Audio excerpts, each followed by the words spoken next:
Una sa lahat, sa pulsa video ang pag-atake ng isang holdupper na nakauniformeng rider. Tinutukan niya ng baril ang biktima hanggang sa madapa sa kalsada. Ang buong detalye ng nangyaring nakawan, abangan.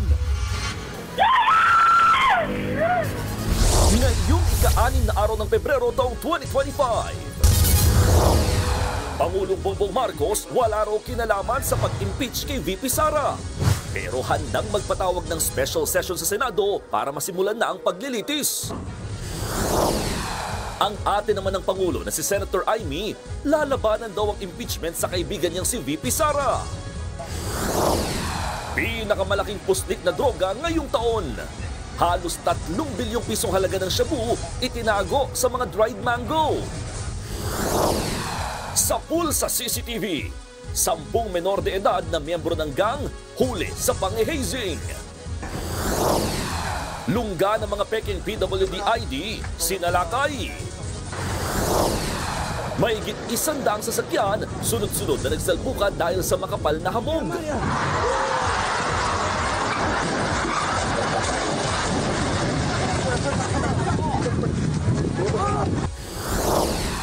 Sa Frontline Sports, Miami Heat star Jimmy Butler nag-over the bakod na sa Golden State Warriors. At eto na nga, RIP at HBD post ni Christine Reyes pinulutan ng netizens.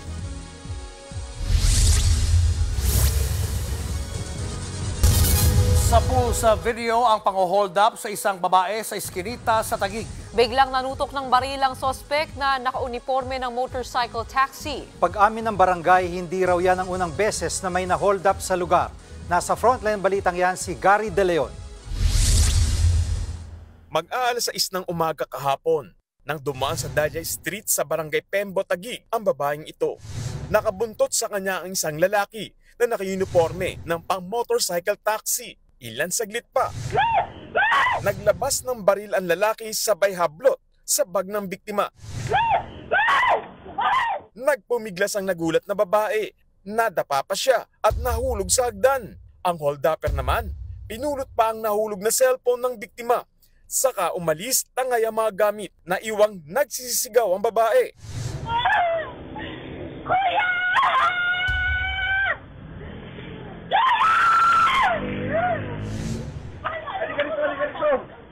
May mga lumabas naman para sumaklolo pero hindi na nila naabutan ng holdupper.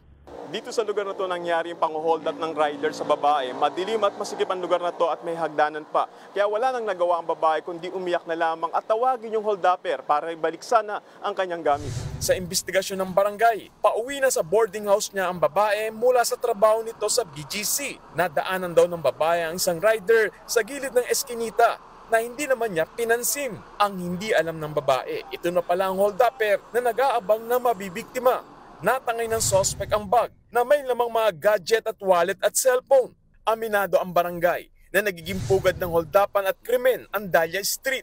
Nahahati raw kasi sa 2 barangay ang lugar at malapit lang sa C5 kaya mabilis na nakakatakas ang mga holdupper. Kami naman sa barangay hindi po nagkukulang sa kaka-request na tauhan po yung area na yan dahil a few months nagkaroon po tayo dyan, may nahuli po tayo ng isang snatcher dyan. Hindi na nagbigay ng pahayag ang babaeng nagpa-blatter na sa pulis at barangay. Sinubukan naming makapanayam ang motorcycle taxi company na suot ng uniforme ng suspect pero hindi sila nagbigay ng pahayag dahil wala para patunay na miyembro nila ang nakunang nagnakaw. Nagbabacktracking na rin sa mga CCTV ang mga otoridad. Nagbabalita mula sa frontline, Gary De Leon, News 5. 2.7 billion pesos na halaga ng syabong itinago sa plastic na mga dried mango ang nasabat sa Pantalan sa Maynila. Yan na ang pinakamalaking puslit ng droga ngayong taon. Nasa frontline na balitang yan si Elaine Fulencio. Kahon-kahong kargamento ang dumating sa Port of Manila nitong Enero. Galing ito sa Pakistan at idineklarang mga noodles ang laman. Pero sa dami nito, naghinala raw ang Bureau of Customs. Nakatanggap din ng NBI ng tip mula sa kanilang foreign counterpart na isang drug shipment daw mula sa Karachi, Pakistan ang magtatangkang magpuslit ng mga droga sa Pilipinas.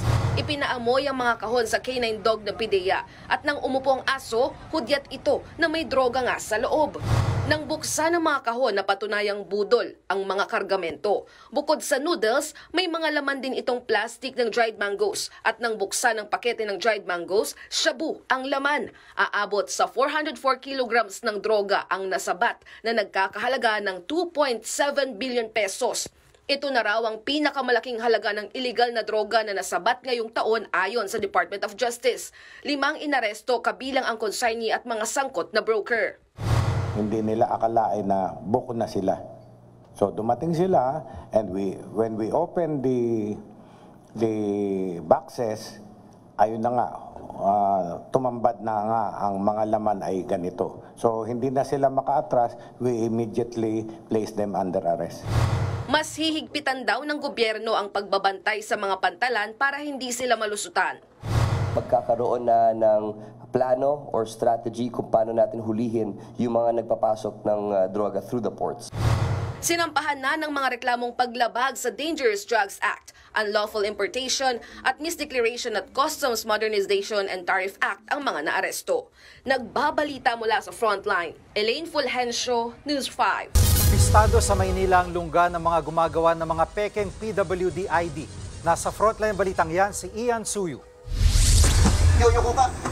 Lumusod sa maliit na butas ng pader ang mga kapulisan sa isinagawang raid sa paggawaan ng pekeng PWD ID sa Barangay 310 sa Santa Cruz, Maynila.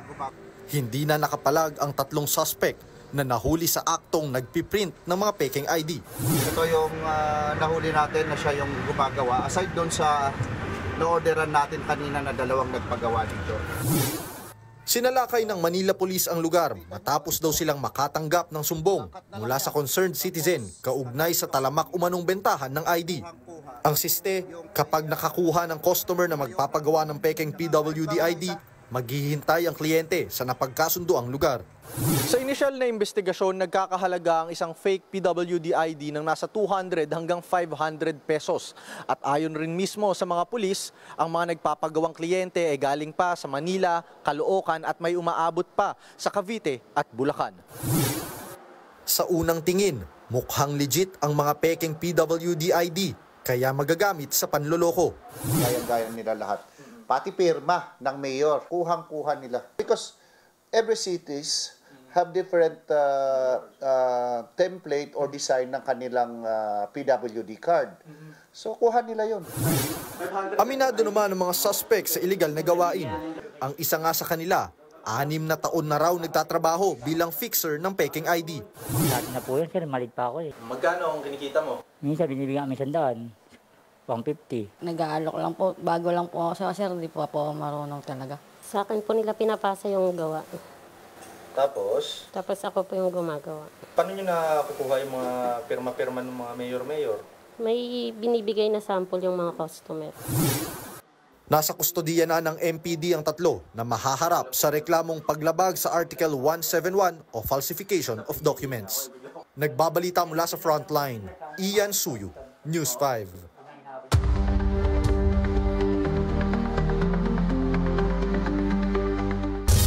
Wala raw kinalaman si Pangulong Bongbong Marcos sa impeachment ni Vice President Sara Duterte. Ngayong nasa Senado na ang bola, magiging very interested observer na lang daw ang Pangulo. Nasa frontline ng balitang yan, si Maricel Halili. Hugas kamay si Pangulong Bongbong Marcos sa pagpapa-impeach ng Kamara kay Vice President Sara Duterte. Sa biglaang press briefing ng Pangulo, sinabi niyang hindi nang alam ang Malacanang sa isyong ito. Walang role ang executive sa impeachment. Dagdag pa ni PBBM, hindi niya pwedeng utusan ang Kamara para isulong ang impeachment. You give me too much credit. What the House has done is clearly the mandate that they have been, the constitutional mandate that they have to proceed with the impeachment complaints. Nandito na ito, hindi na namin maiwasan. Binalikan din ng Pangulo ang pakiusap niya noong Nobyembre sa mga mambabatas na wag nang ituloy ang paghahain ng impeachment complaints laban kay VP Sara. Bagay na ginalang daw ng mga kaalyado niya sa Kamara. Ang mga naghain din daw ng impeachment, hindi naman niya kaalyado. It's not defiance. May ganyan ang kanilang paniniwala. I don't view that as a defiance. I view that as they're expressing what they feel to be right. Dahil naihain na ang impeachment complaints laban kay VP Sara, wala raw choice ang Kamara at Senado kundi dinggin ito dahil ito ang proseso na naaayon sa batas. Yan din ang ipinayo niya sa kanyang anak na si Ilocos 1st District Representative Sandro Marcos na nangunguna sa pagpirma sa ika-4 na impeachment complaint. Ibinahagi ni PBBM na hiningan siya ng payo ng anak tungkol dito. Sabi ko kay Kong Sandro, sabi ko sa kanya, the process has already begun. So, it's your duty now to support that process. I didn't know you'd be the first to sign though. Hindi rin umabot sa huling sesyon ng Senado ang pagtalakay sa impeachment, kaya posibleng sa Hunyo na raw ito gumulong o pagkatapos ng eleksyon. Kaya ang tanong, babasbasan ba ng Pangulo sakaling humiling ng special session ng Senado? If the senators ask for it, yes. Pero sabi ni Senate President Cheese Escudero na kung gugustuhin ni Pangulong Marcos na magpatawag ng special session, maaari niyang padaluhin ang mga senador kahit naka-adjourn ito. Giit ng Pangulo, hindi na mahalaga ang opinyon niya kung deserve ba ni VP Sara na ma-impeach o hindi. Sa ngayon, siya raw ay quote-unquote very interested observer. Nagbabalita mula sa Frontline, Maricel Halili, News 5. Sa Hunyo na raw, masisimulan ang impeachment trial ng Senado kay Vice President Sara Duterte. Nagbitaw naman ng salita si Senator Amy Marcos na lalabanan niya hanggang dulo ang pagpapatalsik kay VP Sara. Nasa frontline na balitang yan si Mean Los Baños. Hindi mamadaliin pero hindi rin ipagpapaliban. Hindi rin magpapapressure kahit kanino. Yan ang iginiit ni Senate President Cheese Escudero sa pagtalakay ng Senado sa Articles of Impeachment laban kay Vice President Sara Duterte. Dapat daw pag-aralang mabuti ang reklamo bago simulan ang paglilitis. Hindi naman siguro makatarungan o tama na pagkatapos nilang upuan ito ng ilang buwan. Biglang pwersahin, pipilitin at sasabihan kami ng sino mang galing sa Kamara na, hoy, bilisan nyo, aksyonan nyo, ano ba kayo? Hindi. Hindi ganon at hindi ako papayag din nun. Hindi namin trabahong pakinggan sila. Kagabi nag-adjourn ang sesyon ng Senado nang walang pinag-usapang impeachment. Katwiran ni Escudero, wala sa agenda ang pagtalakay sa Articles of Impeachment na mag-aalas 5 na ng hapon na dumating sa Senado. Hindi rin daw uubra ang ura-uradang report sa plenaryo dahil kailangang suriin ito ng Senate Secretary. Tingin ni Escudero sa pagbabalik na ng sesyon sa June 2 ang pinakamaagang pwedeng mag-convene ng Senado bilang impeachment court. Pagkatapos na rin yan ang bilang Pilipino 2025. Nilinaw naman ni Senate President Escudero na hindi ibig sabihin wala silang aksyon na gagawin kaugnay sa Articles of Impeachment habang nakabreak ang sesyon. Pwede na raw kasing simulan na i-draft o hulmahin yung mga amyendang gagawin sa Rules of Impeachment. Para sa pagbubukas ng sesyon, aaprobahan na lamang ito. Maganda rin daw na makapaghanda ng husto ang mga senador na tatayong senator judge, lalo na yung mga hindi abogado. Para mag-convene ang impeachment court, kailangan may sesyon ang Senado. Para manumpa ang impeachment judges, kailangan may sesyon ang Senado. Sa mismong impeachment trial, pwede raw ipatawag si VP Sara at pwede rin siyang magboluntaryong pumunta. Abogado rin. Si Vice President Sara Duterte, abogado rin yung kanyang asawa. Even the Vice President herself can represent herself in addition to other lawyers. Pero ngayon pa lang si Senator Amy Marcos sinabi ng lalabanan ng impeachment hanggang sa dulo. Nakakahiya raw na sa dami ng problema ng bansa, destabilization at impeachment pa raw ba ang solusyon? Pero paano kung tuluyang mauwi sa conviction ng impeachment trial? Sino ang pwedeng pumalit sa posibleng mabakanting posisyon ng bise? Pwedeng pumili si Pangulong Marcos ng kongresista o senador na ang edad ay 40 years old and above.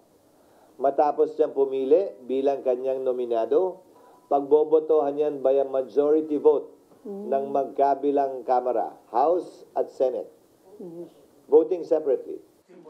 Nagbabalita mula sa Frontline, Mean Los Baños, News 5. Pagbabayarin daw mga daraan sa EDSA, yan ang suggestion ng MMDA para mapilitan daw mga motorista na sumakay sa pampublikong sasakyan.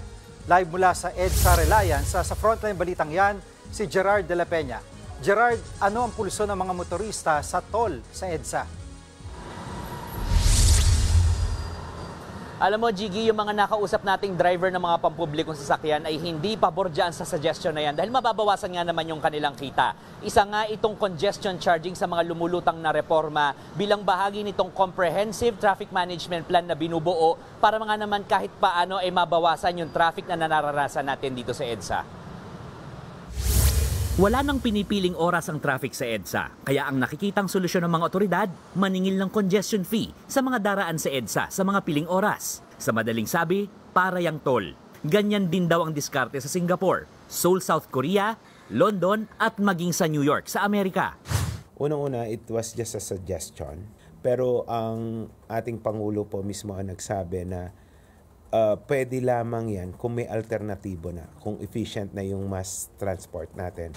Nauna nang tinalakay ang pagkakaroon ng congestion charge sa EDSA noong nakarang administrasyon, kung saan pumirma pa ng kasunduan ang Department of Transportation kasama ang isang Singaporean group para sa paglalagay ng mga plate detection device na gagamitin sa pagsigil ng congestion charge. Pero walang nangyari. Ang ilang PUV driver hindi pabor sa paniningil sa EDSA. So bawas sa kita. Wala nang halos kinikita yung taxi, tapos ganyan pa. Pero ang mga nagmamaneho ng mga pribadong sasakyan, pabor dito. So why not? Kung okay naman yung serbisyo ko. Bakit hindi subukan? Malay mo, yun na yung magiging kauna-unang makakasagot ng trapiko, di ba? Ayon naman sa grupong The Passenger Forum, dapat munang tiyaking maayos ang mass transportation bago maningil ng toll sa EDSA. Ang magiging problema natin kapag hindi ready is baka pati yung public transport po ay maging problemado. No? Hindi ma-absorb yung tataas na demand. Dapat din daw maayos ang paglalatag ng exemption sa paniningil at malinaw kung saan mapupunta ang pondo. Jiggy, ayon sa pinakahuling monitoring ng MMDA ay 19 kilometers per hour ang average speed ng mga sakyan dito sa EDSA. Pero kung makikita nyo dito sa aking likuran, dito sa northbound lane ng EDSA Reliance ay hindi aabot ng 19 kph ang takbo ng mga sakyan. Dahil sa oras na ito, mapa-holiday man o hindi, ay talaga napaka-traffic dito. Sa ngayon ay hindi aabot ng 19 kph yung ang takbo ng mga sakyan dito. Pero doon naman sa southbound lane ay mabilis-bilis at may tuturing na moderate ang daloy ng trapiko doon. Julius. Maraming salamat, Gerard de la Peña. Showbiz, eto na nga! Mga kapatid, eto na nga ang mga rumaratsadang showbiz balita ngayong Huwebes. Ang powerhouse girl group na Blackpink abay mag-world tour this year. Sa inilabas na teaser video ng YG Entertainment, ipinakita ang iba't ibang clip ng mga naunang concert ng Blackpink. Wala pang ibang detaling ibinigay ang agency. Pero sa isang press release, sinabi nilang marami naka-line up na proyekto ang grupo ngayong taon at sisiguruhin daw nilang fitting sa global reputation ng Blackpink ang mga ito. Pagkatapos ng mahigit isang taon at kanya-kanyang projects, magsasama-sama ulit sina Lisa, Rosé, Jennie at Jisoo in one stage. Ang Born Pink noong 2023 ang huling tour nila in 34 cities around the world. Ito pang matindi, sumabak bilang mentor ang K-pop superstar na si EXO Chen sa upcoming P-pop survival idol show na Be the Next 9 Dreamers. Kasabay po niyan, ipinakilala na rin ang 75 aspirants. Nasa frontline na balitang yan, si MJ Marfori. 5 young men from... Ayan na nga sila! Ang grand reveal ng 75 aspirants mula sa iba't ibang parte ng mundo para maging Be the Next 9 Dreamers. May mga manok na ba kayo? Well, eto, manok na mga EXO-L. Ang vocal powerhouse ng K-pop, legend ng EXO na si Chen. At surprise EXO-Ls. Nasa Pinas ngayon si Chen. Nakapanayam siya ng News 5 sa unang sabak niya bilang mentor ng Be the Next 9 Dreamers. The big question is, are you gonna be a good cop or a bad cop to the trainees? 어떤 스타일이신지 약간 교관 같은 스타일. 저는 사실 not really sure right now. I hope to be a good mentor. I don't want to be a difficult person or be too tough on them. But let's see how it will turn out. Third-generation K-pop superstar si Chen. Binansagan siya ng isa sa may greatest vocals ng Korean pop scene at OST king ng mga beloved K-drama. Always sold out din ang kanyang concert and fan meets. Sa kabila niyan, grabe siya sa pagka-humble. Yan din ang payo niya sa mga trainee ng Be The Next 9 Dreamers. I had good people around me. It's good to be a modest person and a humble person at all times. I hope these trainees have all these mindsets. Mapapanood ang Be The Next 9 Dreamers every weekend starting February 8 at 7 p.m. at February 9 at 7:30 p.m. 3:30 p.m. naman para sa weekday catch-up sa Hapon Champion ng TV5. Nagbabalita mula sa Frontline, MJ Marfori, News 5. Susunod, dalawang akyat bahay nakipaghabulan sa mga pulis. Isa pang sapul sa video, mga kabataang miyembro ng gang huli sa panghihizing sa kalye. At Christine Reyes, binansagang queen of mixed emotions dahil sa kanyang viral post. Abangan ang lahat ng iyan sa pagbabalik ng Frontline Pilipinas.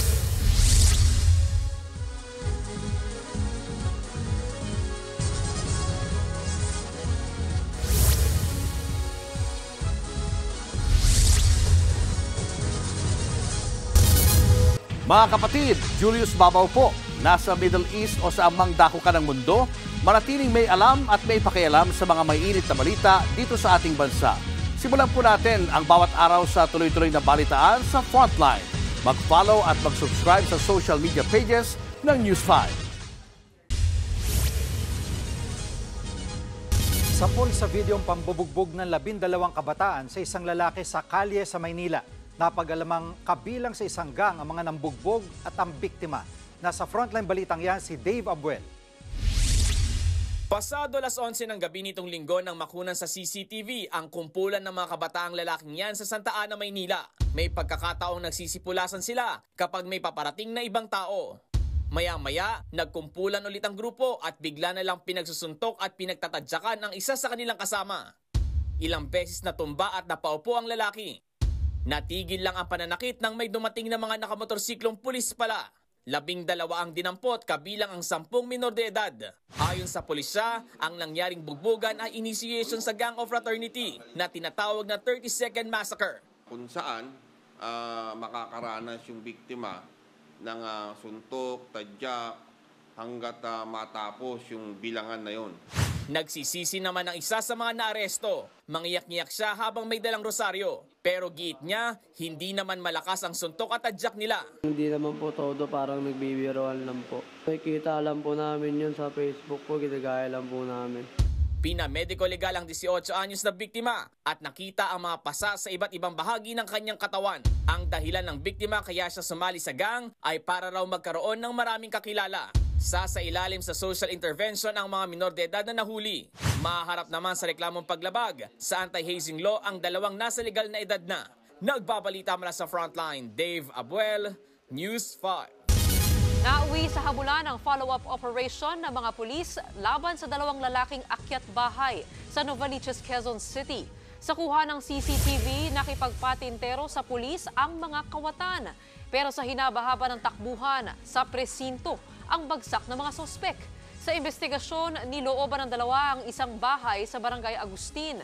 Tinangay nila ang mahigit 100,000 pesos in cash at 68,000 na halaga ng mga alahas at relo. Mariin naman itinanggi ng mga sospek ang paratang pero na-recover sa kanila ang ilang ninakaw. Sinampahan na sila ng reklamong robbery at resistance and disobedience to a person in authority.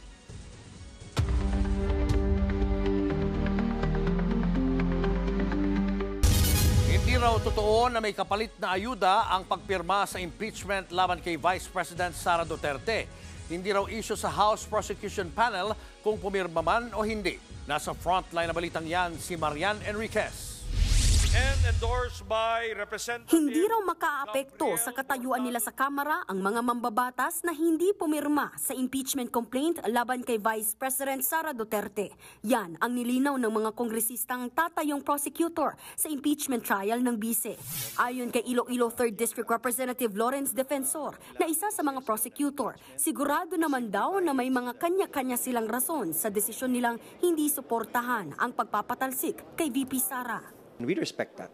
Marami kaming pumirma, marami din naman silang hindi pumirma. Kaya masasabi mong walang pilitan at walang regret ang hindi pumirma. Kasama sa mga hindi pumirma ang mga kilalang kaalyado ng bise na si dating Pangulo at Pampanga Representative Gloria Macapagal Arroyo at Sagip Party List Representative Rodante Marcoleta. Pati ang mga tatakbong senador sa Bilang Pilipino 2025. Kabilang dyan sina Deputy Speaker Camille Villar at ACT-CIS Party List Representative Erwin Tulfo. Paliwanag ni Tulfo, hindi siya pumirma dahil iniiwasan niyang magkaroon ng bahid ang paghuhusga niya sa impeachment trial. Yan daw ay kung manalo siya bilang senador at maging senator judge sa paglilitis. Para naman sa mga pumirma at nag-endorso ng mga kongresista sa impeachment complaint, wala raw kapalit na ayuda yan. This was an independent action. They signified their intention and support of the impeachment complaint based on the merits of the case and nothing more. Sabi naman ni Pangulong Bongbong Marcos, hindi siya naniniwalang may kapalit na ayuda ang pagpirma sa impeachment. Kumalat kasi ang pahayag umano ni Cagayan de Oro 1st District Representative Lordan Suwan na may paparating na ayuda sa mga sumuporta sa impeachment. Fake news daw yan. Peking account daw ang nagpost nito. Itong The Working Congressman, troll page po ito. Tapos black propaganda lang talaga yung trabaho niya. Nagpapanggap na ako. Tapos nagre-release ng mga statements na nakakainis. Sa kabila ng fake news, kumpiyansa ang House Prosecution Team na malakas ang kanilang ebidensya sa impeachment complaint laban kay VP Sara. Nagbabalita mula sa Frontline, Marian Enriquez, News 5. Showbiz, eto na nga! Mga kapatid, eto na nga. Inulan ng samut-saring reaksyon ang online post ng aktres na si Christine Reyes. Mixed emotions ang netizens sa pag-alala ni Christine kay Barbie Sue. Sabay paalala na birthday din niya. Nasa frontline ng balitang yan, si Laila Pangilinan. Queen of Mixed Emotions, malala. Gaya ng post ng aktres na si Christine Reyes, naglabo-labo rin ang reaksyon ng netizens. Ang burado ng post, ginawang pulutan online. At si Christine, mula sa pagiging artista, biglang naging patrona ng deepest sympathy at birthday greetings. Ang ilang naguluhan, may suggestion sana pero parang magulo rin. Ang isa namang ito, updated sa current events. Iba rin. Tuloy si Christine binansagan ng Queen of Mixed Emotions. May mga nagtanggol din naman sa aktres. Anila masyado lang daw talagang OA ang ibang tao. In a candid post, nagpahayag naman si Christine ng kanyang saloobin. Sabi niya kailangan daw pala ay laging perfect. Bawal din daw palang magkamali dahil may pagmamalupit na kapalit. Dagdag pa ng aktres, napakarami raw talagang magagaling sa mundo. Ganun pa man ang take natin dyan. Ang malinaw lang, Christine Reyes remains a fan. And also, birthday niya. Nagbabalita mula sa Frontline, Laila Pangilinan, News 5. Susunod, sa poll sa CCTV, mga kabataang yan sa Cebu City, sakit sa ulo ang dulot dahil sa linggo-linggong rambulan. Higit 100 sasakyan na nagkarambola sa expressway dahil sa makapal na hamog. At Los Angeles Lakers may bagong big man matapos i-trade sa Dallas Mavericks si Anthony Davis. Yan at iba pa sa pagbabalik ng Frontline Pilipinas.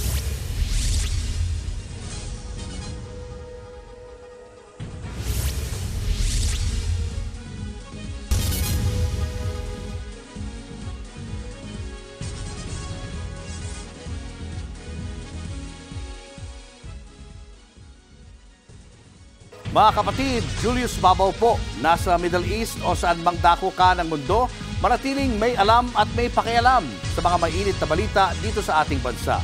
Simulan po natin ang bawat araw sa tuloy-tuloy na balitaan sa Frontline. Mag-follow at mag-subscribe sa social media pages ng News 5. Halos linggo-linggo raw ang rambulan ng mga kabataan sa Cebu City. Nagkabatuhan pa ng bote at bato.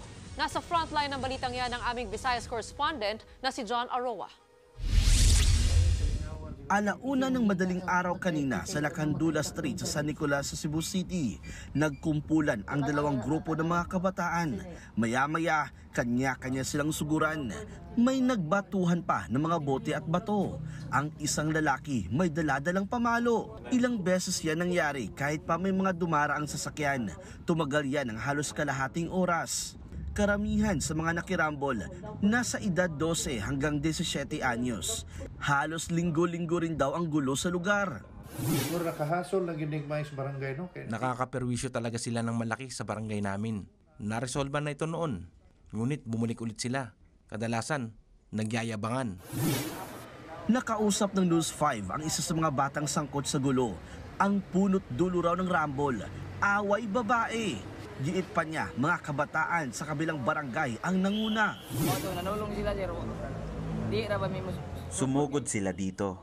Ayaw sana naming patulan kasi may mga pangarap pa kami. Pero hinamon nila kami, kaya lumaban din kami. Aminado ang barangay na hirap silang kontrolin ang mga ito. Ipapatawag na ang mga magulang ng mga sangkot. Posible silang maharap sa kaukulang reklamo kung mapapatunayang nagpabaya. Hihingi na rin ng tulong sa mga pulisang barangay para magpatrolya. Nagbabalita mula sa frontline, John Arua, News 5. Para naman sa pinakabagong update mula sa frontline ng sports, makakasama natin si PBA champion at Meralco Balls guard, Diego Dario. Welcome sa frontline, Diego. Thank you, Julius. Kumuha ng panibagong big man ng Los Angeles Lakers matapos nilang i-trade sa Dallas Mavericks si Anthony Davis.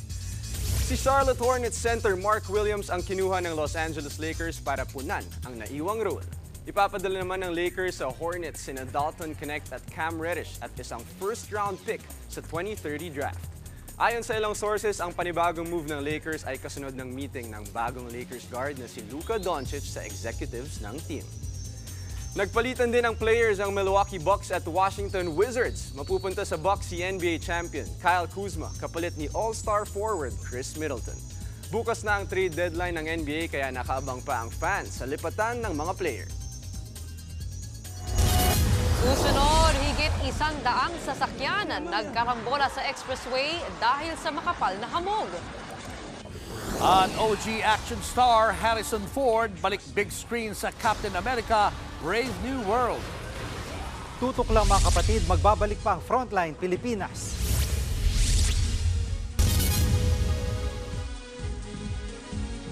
Mga kapatid, Jiggy Manikad po, nasa Middle East o saan mang dako ka ng mundo manatiling may alam at may pakialam sa mga mainit na balita dito sa ating bansa.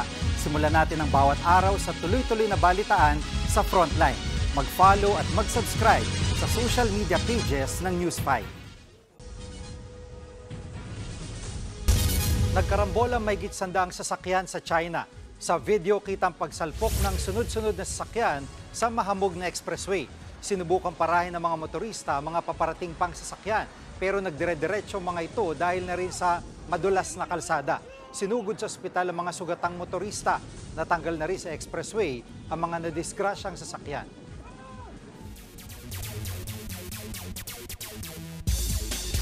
Lilipat sa Golden State Warriors si Miami Heat star Jimmy Butler na ilang linggo na ring humihiling ng trade. Ayon sa ilang insiders sa NBA, ibibigay ng Heat si Jimmy kapalit ni Andrew Wiggins, Dennis Schroeder at Kyle Anderson mula sa Warriors. Hinihintay na lang daw na aprubahan ng liga ang deal bago i-announce.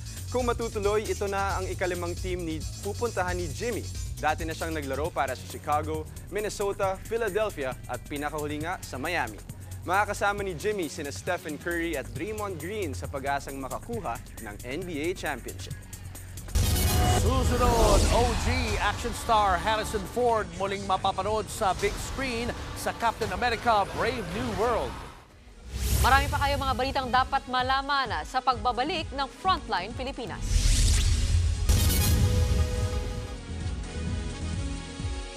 Mga kapatid, Jiggy Manikad po, nasa Middle East o saan mang dako ka ng mundo manatiling may alam at may pakialam sa mga mainit na balita dito sa ating bansa. Simulan natin ang bawat araw sa tuloy-tuloy na balitaan sa Frontline. Mag-follow at mag-subscribe sa social media pages ng News 5.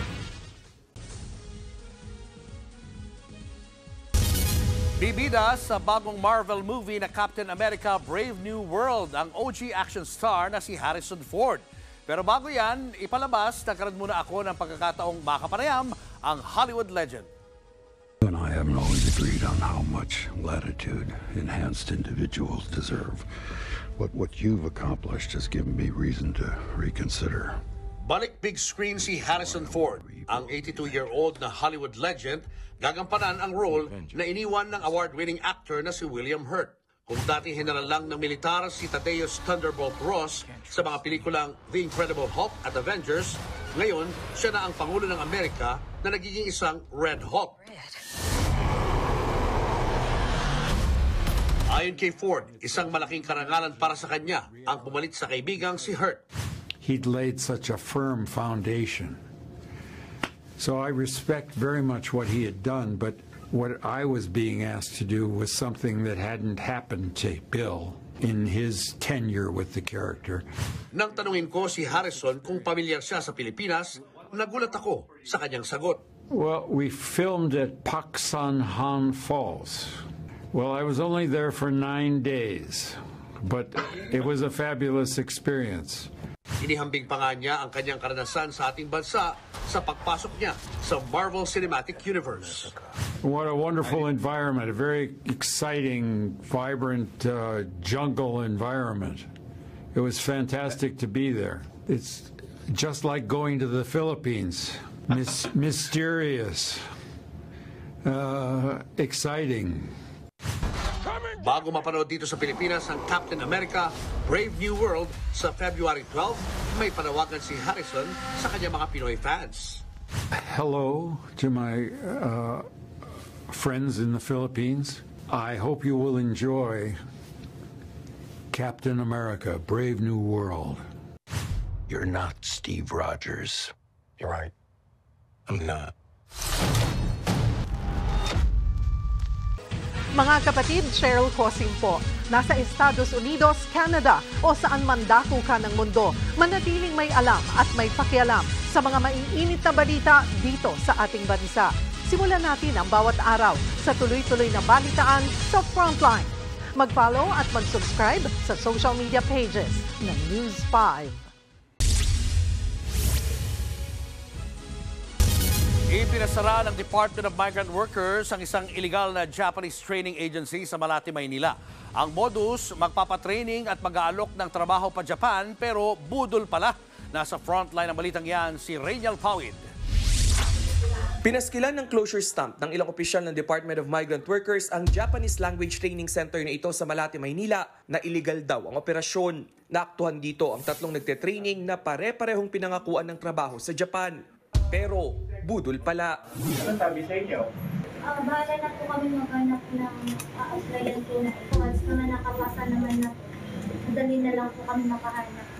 Ilan sa mga inaalok ng training center ang mga trabaho sa sektor ng hotel and restaurant service, food processing, caregiving, farming at food and beverage manufacturing. Ang isang caregiver sa Japan pwede raw sumahod ng 70,000 pesos kada buwan. Sa investigasyon ng DMW, 40,000 pesos ang binabayad ng kada biktima para sa 4 na buwang Japanese language training. May 6 umanong lisensyadong recruitment agency na kakuntsaba ang training center. Ito raw ang hahanap ng employer ng mga biktima oras na matapos ang language training. Pero paglilinaw ng DMW, red flag ang prosesong inaalok ng training center. Dapat ho, you go through a Philippine recruitment agency na license po ng DMW. Wala ho kayong babayaran. Kakasuhan ng DMW ang nagpapatakbo ng illegal Japanese training center habang iimbestigahan ang 6 na recruitment agencies na konektado rito. Nagbabalita mula sa Frontline, Rainiel Pawid, News 5. Arestado ang 2 fixer na nagpanggap na tauhan ng gobyerno at nag-aalok din daw ng mga lehitimong dokumento sa Maynila. Ilan sa kanilang nabiktima mga kaanak ng mga POGO worker. Nasa Frontline balitang yan si Camille Samonte. pagkatanggap ng 250,000 pesos na mark money. Hindi ko po siya ina-accept, sir. Agad inaresto ng mga otoridad ang dalawang fixer ng JRB Travel and Consultancy Services Incorporation sa Intramuros, Maynila. Isinagawa ang entrapment operation ng Presidential Anti-Organized Crime Commission at Criminal Investigation and Detection Group matapos makatanggap ng ulat na nagpapanggap na tauhan ng PAOK ang dalawang suspect. Hinututan daw nila ng higit 1 milyong piso ang mga asawa at kaanak ng ilang Chinese Pogo workers na naaresto kamakailan sa Pogo Hub sa Parañaque. Ang kapalit, the arrangement was aalisin siya sa blacklist ng immigration for 500,000 pesos.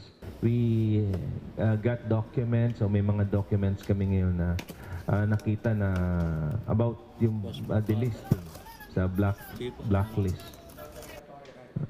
Lalagyan ng no derogatory record.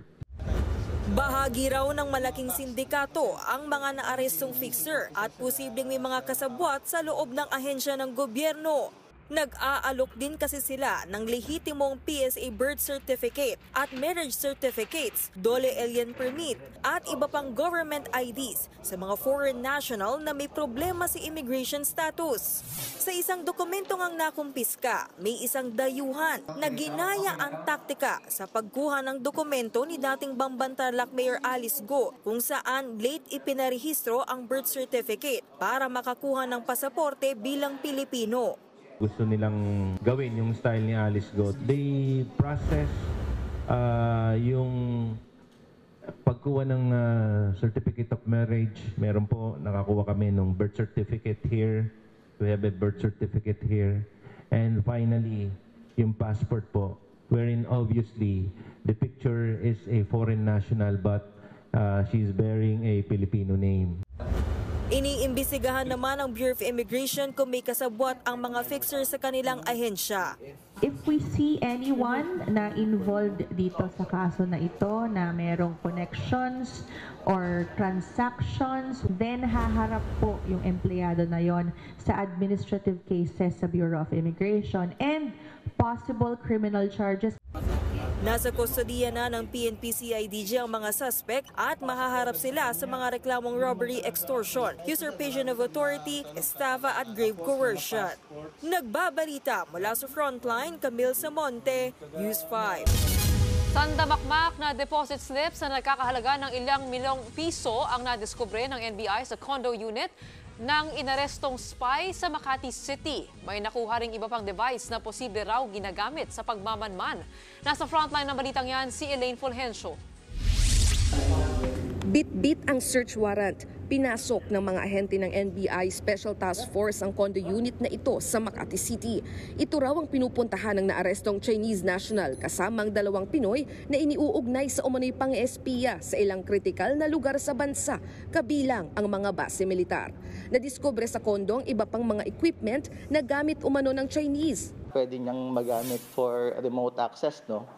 So ito yung mga devices na pwede mong gamitin sa pagkuha ng mga information or pagkuha ng data. Kasama sa nakuhang ilang ID, passbook at mga deposit slips sa bangko, may device rin na ginagamit umano sa pag-transfer ng pera.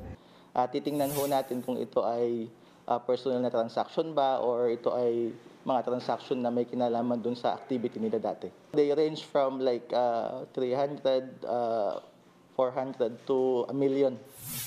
Isa sa ilalim sa forensic examinations ang mga nakumpiskang gamit para malaman kung may iba pang sensitibong impormasyon na makukuha sa mga gadgets na pwedeng gamiting ebidensya. Nagbabalita mula sa Frontline, Elaine Fulgencio, News 5.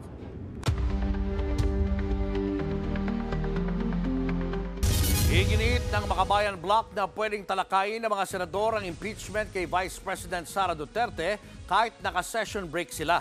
Huwag na raw itong patagalin pa, lalo't tungkulin naman daw ito ng Senado bilang impeachment court. Nasa frontline ng balitang yan si Ria Fernandez. Dapat na agad talakayin ng Senado ang ipinasang articles of impeachment ng Kamara laban kay Vice President Sara Duterte. Kahit naka-session break pa sila. Ito ang iginiit ng Makabayan Coalition sa kanilang press con kanina. Isang araw matapos i-impeach ng Kamara ang bise. Tungkulin daw ito ng mga senador, alinsunod sa saligang batas. Matagal na na-dribble pero at least sa huli na-shoot din. Dapat sa Senado ganun din. Ayon kay dating Bayan Muna Representative Nery Colmenares na naging public prosecutor noong 2012 sa impeachment trial ni dating Chief Justice Renato Corona, hindi naman kailangan nakasesyon ng mga senador para gumulong ang paglilitis. Pag magkaroon na ng impeachment trial, meron silang hiwalay na oath as impeachment judges. They have all the time now until June 30 na mag-impeachment trial. Kaya hamon ng Makabayan kay Senate President Cheese Escudero. Ngayon na, at this hour, at patawag mo na yung mga senador at mag-convene na kayo as impeachment trial court. Sa kabila nito, batid pa rin ng Makabayan ang impluwensya ng mga Duterte sa Senado. Kaya kahit wala silang kongresista sa listahan ng mga public prosecutor, magpapasok pa rin daw sila ng private prosecutor para tumulong sa pagpapatalsik kay VP Sara. Kung hindi raw si Colmenares, posibleng ilagay si Attorney Carlo Zarate na dati ring miyembro ng Kamara o si Attorney Cristina Conti na Assistant to Counsel sa International Criminal Court o ICC. Ayon kay retired Supreme Court Associate Justice Antonio Carpio, hindi naman paglabag sa konstitusyon kung maantala ang pagtalakay ng Senado sa Articles of Impeachment. Sabi ng Constitution, Senate shall forthwith proceed with the trial. Pero hindi naman sinasabi na that doesn't mean na they drop everything, no? Kasi they have their own calendar also. Para naman sa isang political science professor, 3 senaryo ang pwedeng mangyari. Kung makonvict si VP Sara, tiyak daw nahihina ang puwersa ng mga Duterte. Kung malusutan naman daw niya ang impeachment, apektado pa rin ang kanyang political capital. Pero maipoposisyon na niya ang sarili bilang oposisyon. Pwede rin daw magkaayos na sila ni PBBM sa kondisyong aatras siya sa pagtakbong presidente sa 2028. So most likely the scenario is that BBM will push for Duterte conviction in order to eliminate a major political rival. Nagbabalita mula sa Frontline, Ria Fernandez, News 5.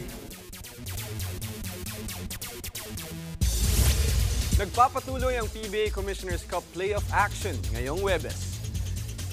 Naghaharap na ang top seed na Northport Batang Pier at 8th seed na Magnolia Hotshots. Tuloy ang dream run para sa Northport na lusot na sa semifinals. Nagwagi sila sa score na 113-110. Nagbabakbakan rin ng TNT Tropang Giga at guest team ng conference na Hong Kong Eastern. Hawak naman ng TNT ang twice-to-beat advantage sa seryeng ito. Inaabangan ng lahat kung ma-upset ba uli ng Eastern ng TNT o babawi ang Tropang Giga ngayong playoffs. Nananatili pa ring undefeated in 8 games ang Creamline Cool Smashers sa PVL All-Filipino Conference. Pinakabagong pinabagsak ng Smashers ang Cherry Tigo Crossovers. Mula umpisa, dominante ang Creamline. Nagtay naman ng 19-all sa third set pero nagpakawala rin ng 6-2 scoring run ng Smashers para makuha ang panalo. Pinangunahan ni Bea De Leon ang Smashers with 13 big points. Sunod namang naglalaban ang Signal HD Spikers at Capital One Solar Spikers. Target maka-offset ng Solar Spikers na may kaisa-isa pa lang na panalo ngayong conference. Pero sa bigding manalo ang Signal matapos mabigo sa 5-set thriller kontra sa Creamline noong nakaraang game. At yan ang mga frontline sa sports news ngayong Huwebes. Ako po si Diego Dario.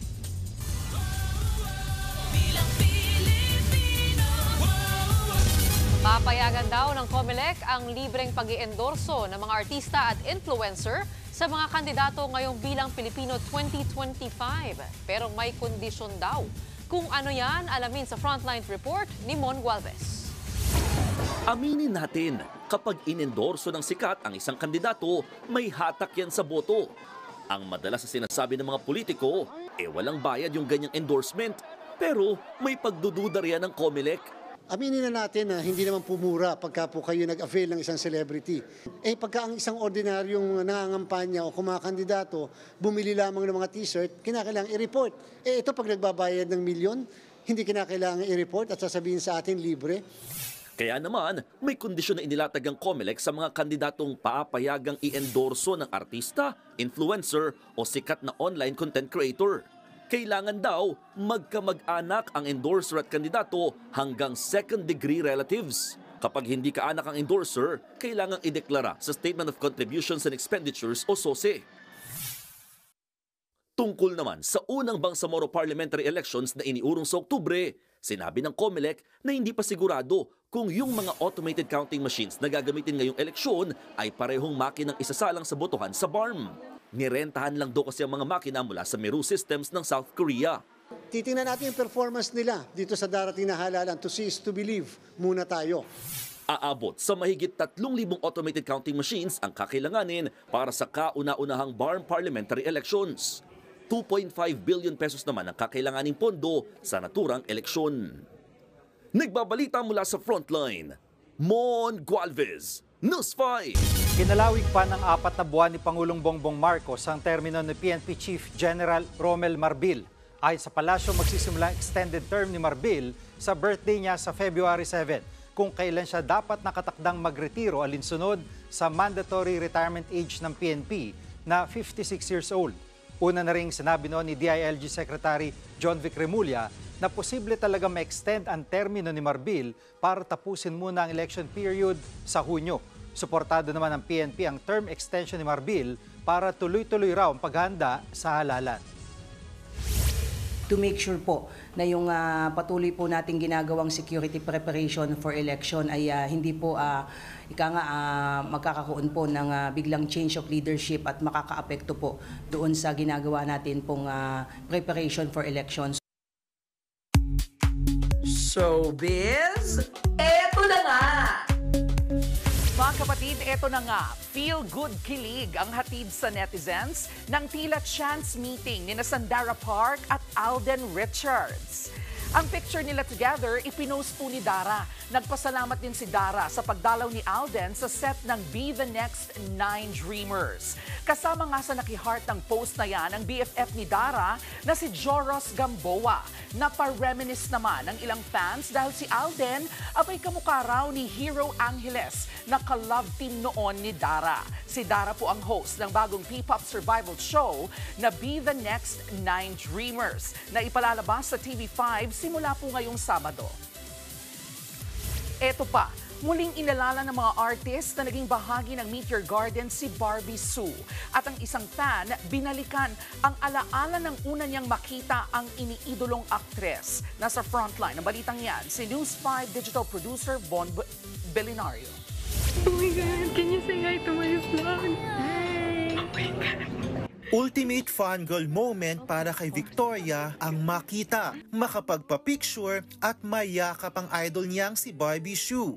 2018 pa ang pagtatagpong ito ni na Victoria at Barbie pero nag-viral ulit ito sa social media kasunod ng pagpanaw ng Taiwanese actress. Nung nakita ko si Shansai, umiyak ako. Kasi syempre, dream come true talaga siya para sa akin. Dapat inis ko na, hinag ko na, hiningi ko na yung number. Grabe. Kinakabahan talaga ako. Sabi ko, oh my God. Like, kilig na kilig ako. Kaya naman matinding lungkot ang naramdaman niya sa pagpanaw ng idolo. Barbie Sue, you've been a part of my childhood and I'm really happy na even though nawala ka ng medyo maaga, I was able to see you in person. Ang buhay o sinasakyan lang iyan, di ko alam ang tungo kung saan. Napa-throwback ba kayo? Yan ang handog ni Mike Pamular o mas kilala bilang si Josh Santana, ang singer na nagpasikat sa Filipino version ng King Fidei na Biyahe sa hit series na Meteor Garden.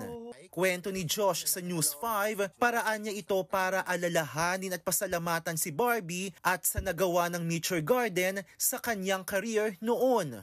Thank you very much from the bottom of my heart. It really changed my life. Hindi mo ako kilala, pero umabot sa akin yung liwanag na shinare mo sa mundo. Ang hanap ko ay yung pag-ibig. Emosyonal ding inawit muli ni Michelle Ayalde ang Hanap Ko na Filipino version ng Meteor Garden song na Niyaw Di Ay. Tayo lamang hanggang sa huli. I love Shansai. Yung character niya po is, very simple and very inspiring para po sa mga simpleng babae. Sobrang nalungkot po talaga ako. Nagbabalita mula sa Frontline, Von Belinario, News 5. Ito ang matindi, back to actingan ng Good Morning Kapatid host na si Dimples Romana sa pelikulang The Caretakers. At ang makakatapat niya, ang award-winning actress na si Iza Calzado. Nasa Frontline na balitang yan, si MJ Marfori. Isipin mo ang anak mo.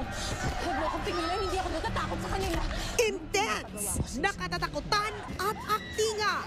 Yan ang handog ng two of the most respected actresses na sina Iza Calzado at Dimples Romana. Sa Rain Entertainment-produced horror thriller film na The Caretakers. Naabutan pa ng News 5 na in character ang dalawa. It is a story of two mothers who simply want to take care of their families and a home that they are going to fight over. And I think the question is, who is the real owner? Ako. Ako yung caretaker eh. Sure. Ito ay kwento ng kapangyarihan ng pagmamahal that is protective. Kung sa pelikula, showdown ang mga eksena. Behind the scenes, ala BFF ang dalawa. At ang madalas nilang topic, mommyhood. Pag nag-cut na, grabe ang taas ng rating ng chikahan namin. Masarap kasi katrabaho si Iza dahil yung energy niya infectious. Pero alam nyo ba, ginawa nila ito right after ng High Street ni Mama Dimps at sinasabay pa niya ito sa kanyang morning show na Good Morning Kapatid. Si Iza naman, dalawa naging role sa nagdaan lang na Metro Manila Film Festival kung saan isa rito ay The Kingdom. Mga super mama talaga! Sabi ko, ang ganda ng theme kasi yung pagiging nanay din nga, nandun nga ako dun sa puntong ito ng buhay ko. Kaya sabi ko, yeah, of course, I will do it. Nagpapasalamat ako sa Diyos kasi nandun lang ako sa part ng buhay ko na lahat feeling ko bonus na. Alam mo yun, kasi healthy yung mga bata, nakatapos na si Kali, okay kami ni Bert, buhay tayo. So anything that comes to me on top of all of that, bonus na. Abangan ang pelikulang The Caretakers, directed by Shugo Praico, February 26 na in cinemas.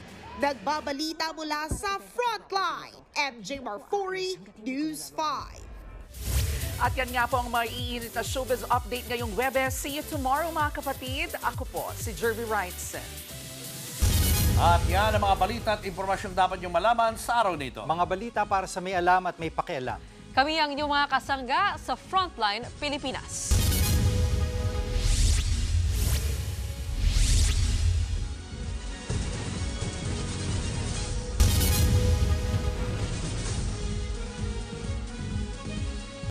Mga kapatid, Cheryl Cosing po. Nasa Estados Unidos, Canada o saan man dako ka ng mundo, manatiling may alam at may pakialam sa mga maiinit na balita dito sa ating bansa. Simulan natin ang bawat araw sa tuloy-tuloy na balitaan sa Frontline. Mag-follow at mag-subscribe sa social media pages ng News 5.